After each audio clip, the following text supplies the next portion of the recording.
tell you what helped me, Robin. I'll say it like this. I took the pressure off of myself to say I'm raising a man. I'm not. I'm raising my son in every stage that he's in. And if I'm so Huh. concerned about raising a man, then there's no way I can be present as an 8-year-old. Because I'm That's saying, I've never heard that. I like that a lot.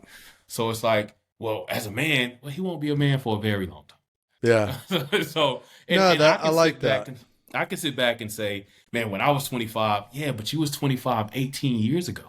Yeah. So I hear you. There are some things that are universal. There are some things that stretch across generations, but it's more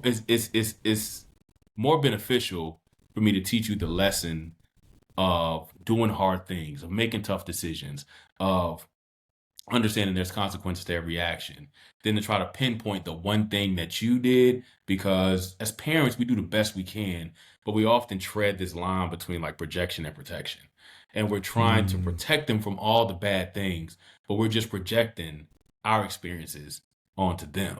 And so we say, life is hard. And it's like, yeah, but we work really, really hard to where their hard don't match our hard. And so true. sometimes as a parent, as a sports parent, I'll say sometimes, or even just as a regular dad, sometimes, especially raising boys, we feel that I got to put you in tough situations because life is hard. No, no, their hard is still hard to them, regardless of Yeah. how you view it, right? You could view it like, what? This is stupid. Like, why are you even, this ain't that hard, son. But to him, it is. And for whatever reason it's hard, it could be hard just because he don't want to disappoint you. So he don't want Yeah. to make the wrong turn.